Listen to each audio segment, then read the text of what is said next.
Hi guys, welcome to my channel. My name is Penny.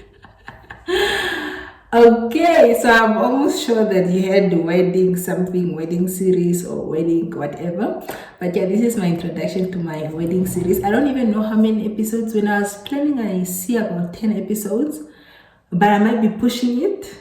But I'm hoping, not hoping, but the plan is that the last video is a Q&A. So when you're going to be watching this wedding series and my episodes, you can always leave your comments below. You can DM me on Instagram or whatever, Facebook, Twitter, wherever, and then I'll just like answer all the questions like at the end. So maybe just, why am I even making these videos? And I think I was very reluctant at first to like make this wedding series because my video is just like my CA journey. But I was like, okay, I guess I realized it made such a big part of my CA journey. But I think the one of two reasons why I wanted to make this video and just share is I just wanted to reflect on one of like big significant event of my life. I hope there's not much echo in here. I have a feeling there's an echo, but I know you can hear. And then another thing is just to like, I guess, share my culture.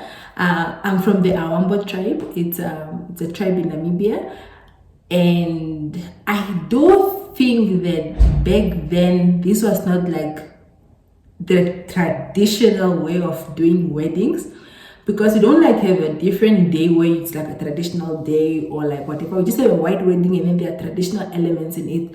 So I'm not the right person to really like say, okay, this is how traditional weddings were or whatever. We just have an Oshuambo wedding,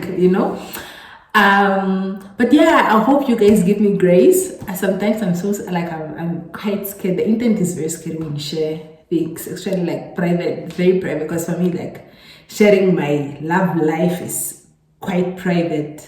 Like, it's, I know I overshare on this channel, but yeah. So maybe just to take you back until the time, because I think episode 2 will be just my bridal shower, but I'm just going to give you an introduction of like how everything happened to like get to a wedding day. So I met my husband like in varsity. We're not schooling together or anything, like we just met the time when I was in Pretoria. And then I came back to Namibia 2021, right? That's when I started doing my articles. So that's the time when you were like, yeah, we're like, he was expressing that he's serious to get married. So I remember going to my parents. I did not send a text. I know it's always that thing in social media where I'd be like, oh, I'm just going to send a text to my parents or anything that, hey, there's this guy. Yeah, but yeah, it was very tough. It's very tough. But I actually went home to tell my parents about that. And then fast forward, only in like that he wants to meet them. And then only in 2022, like around April, where he officially met my parents. And then a week later, I got to meet his parents as well. So we did the whole introduction of like Okutseika in 2022. Okay. And I'm saying this because I know there might be a thing of when he proposed, what happens. So the proposal, like the whole kneeling down, the white culture way, if I can, the white people's culture way or the European way, only came in 2023 April, right? So it's not like I wasn't shocked. I already knew we were going to get married and everything. So I guess it was just nice when there is an official way of like asking, like getting on one knee. But yeah, 2022, the introduction. But now, remember 2022, the thing about introduction, it's not necessarily that you're going to get married. But nowadays, I have a feeling like you can't just introduce someone when I think everyone always knows that it's going to be married. So it's not like you just introduce any boyfriend that you get. I know some cultures and some homes, like depending on your family dynamics or whatever, I have never had discussions around that with my parents. So it was like, yeah, it's getting married.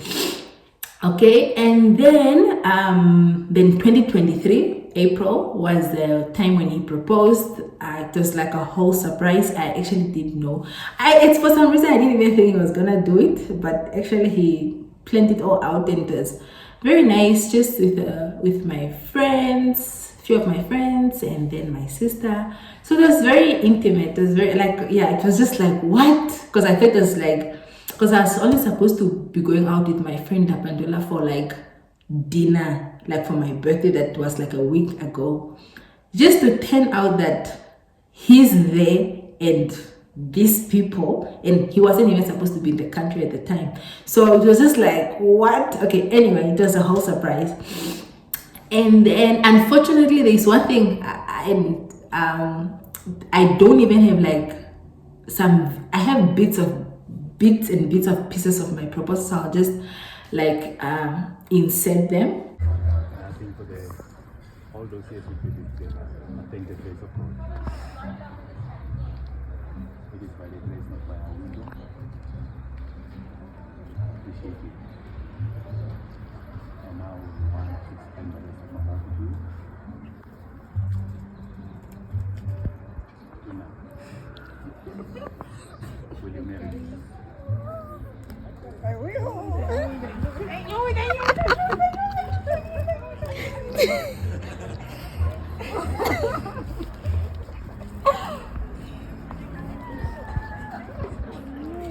I just knew you guys would do that to me.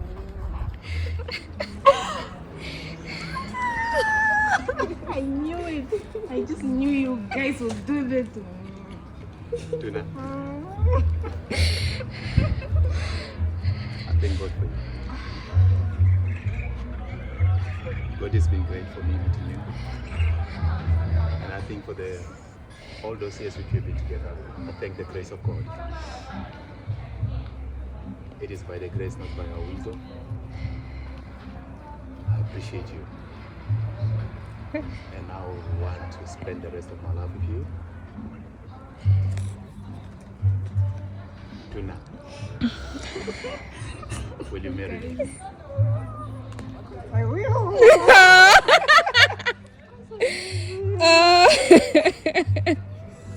Oh, this is so emotional.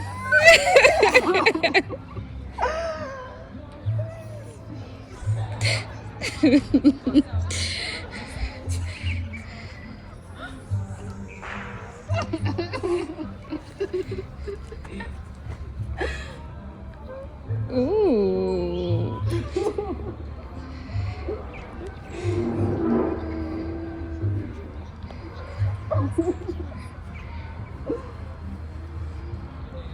You guys.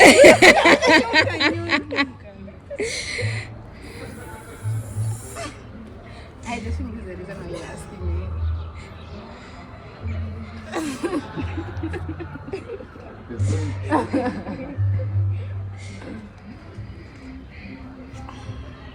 Yeah, so now came to wedding planning. So imagine, I knew, like by the time it was April, we already knew that we were getting married. We had already set a date for November.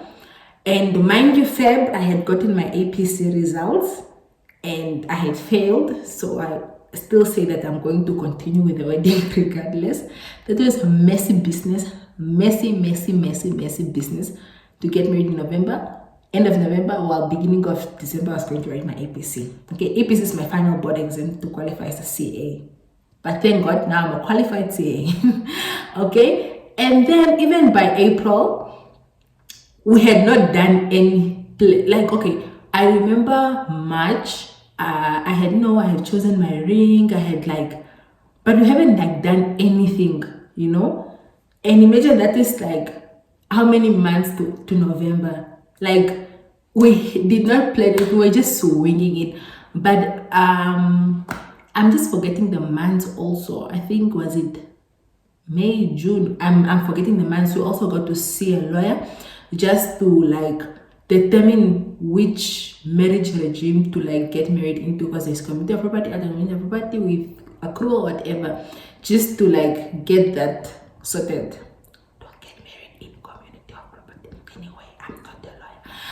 Anyway, no legal advice here.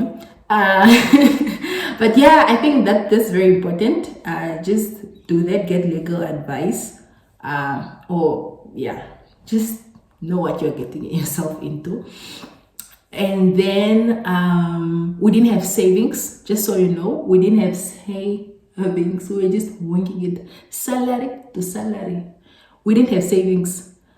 Mind you, I was also working on a trainee salary, so that time I was still not qualified. I only qualified beginning of this year, 2024. So I basically got married on my trainee salary. What else? So by that time, around May, June, the time I started even looking for vendors, I realized that even makeup artists and hairstylists, they get booked. I'm seeing people who book, if like let me say beginning of 2024, they're already booked for 2025. I'm just like, wow, people are so organized in their lives. And that time I had, was it 6 months or how many months to my wedding? It's a time I was trying to like book makeup artists, hairstylists, who's going to do the decor, where am I going to get the tent, whoever. Don't be like me. If you already, because I should have started planning this in 2021. And homeboy told me he's serious about getting married. But did I even think about the wedding dress I wanted? No. Did I have a Pinterest board? No. I don't know what God was doing when it comes to that part of being a girl, because I know I hear girls having a whole Pinterest board on how the whole wedding is going to be. I did not know. All I knew was that I need to look beautiful. That's all that made it for me. So now, obviously, okay, so there was a school where I'm still studying last year, and then there's work, and then there's now wedding planning. It was very, very stressful. Last year is the time when I was going in hospital. I was ever at the doctor. I think my stress level, I look at my pictures in 2023 and I just don't like them, because even I remember a week before the wedding, my face looks bad. I feel like now I have gained a bit of weight. Like, I'm starting to like my weight currently, but I didn't like the way I looked. I think there was just a lot of stress. So I tried as much as possible to block out a lot of things, and like just a lot of things, and just try and focus on what's important. I know I need to get my CA my CA qualification in the bag. That is like priority. And then what is this? Just finish my articles, do my work at the best. Like, I still need to deliver quality work, and then get married. Doesn't matter what I didn't really care. And then there was now also a part where there was mental preparation as a couple, and also working on myself, because I was saying I was dealing with a lot of stress personally. So I was going therapy to work on myself, and that had nothing to do with my husband. There was us and there was me at that point, where I needed to work for myself, like on myself, just to be good for myself and for us, right? So I had different, like, I was dealing with both separately, and I didn't want to like make him my therapist or anything like that. What am I forgetting? Oh, another thing was that I think during this time, as I was saying, that I know they were my priorities. Yes, I knew I was going to get married and all that, but I so did not care about a lot of things. I just needed to find the vendors that I trust. There were things such as, for instance, just using vendors. I didn't use the most expensive vendors, I can tell you for sure, because man, those things are expensive. But I really, if you want to hear it from me, it's definitely worth it, all the coin. What did I want to say? Yeah, using vendors that I trust. So I knew the lady who's going to do the catering. I trusted her, like family friend, and family and whatnot. I know the work that they do. I was just like, just do your thing. I didn't care about the menu. Just give me your menu, let me approve and whatnot. Is it too much or whatever? Do your thing. The lady who did my decor, it's also a family friend. I was just like, okay, just wow me. I know I was taking a risk. I know, because maybe it's because I'm not very particular with what I wanted, and I think that's what helped me not to stress about wedding things. And you don't have to be like me, so don't now compare others with people. There are people who really know what they want, and give it to them. People should do what they want. So it's such a beautiful thing. And people I know say weddings are expensive. Yes, they're expensive, but I mean, if I could pull off the wedding the way it was without any savings, and for someone who knew maybe 2 or 3 years ago and they've been saving, I don't see why not. Like, I really think it's very possible to spend that 100, 200k or whatever. Go girl, just do what you want, really, whatever makes you happy. I think it's worth it. Yeah. Yeah, I know this is like a whole debate that people are always having, but yeah, whatever makes you happy. But I wasn't there. I knew I didn't really have that kind of cash to like spend on the most luxurious and lavish wedding, but I just needed to trust my vendors and let them be. And then another thing was, I like the makeup artists that I was seeing like on Instagram, a lot of them are like based in Windhoek, which these guys are really, really good. But I had no money and no business paying, telling them to like go on with them, because you need to now, apart from their makeup, which is already expensive because they give quality work. I mean, they give you quality work, so that's why their prices are high. But then also transportation to go to the north, because I had a wedding in the north, and also accommodation. I can't afford that, so I make sure I got my makeup artist was from the north, then I don't have to like pay for that. My photographer was from the north, I don't have to pay for transportation or like accommodation or anything like that, because I cannot afford, but I still got the best people, honestly. So considering the time frame for the way I planned the wedding, like, yeah, I really took chances. So yeah, just get the vendors you trust, and then hopefully you offload all the load to them and like whatever. And then also another thing is that I in my mind, I knew things were not going to go the way I would want. It's not going to be perfect. Things may change. I think I had that from the very beginning, and that's why I think I really enjoyed my wedding. I really enjoyed my wedding. I was so stress-free. I just let it be. If things didn't go exactly the way it is, that's just how it is. It is what it is. And then another thing was planning.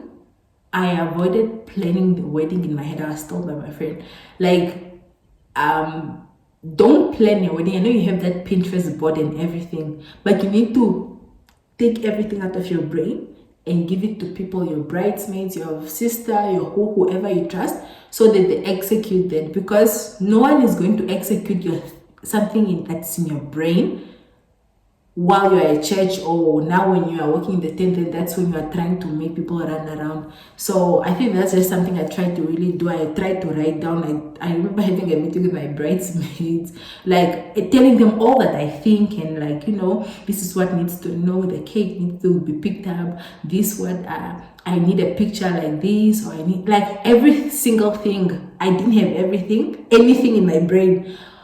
Like, I emptied the brain onto paper and writing it down and everything. Just the last thing is that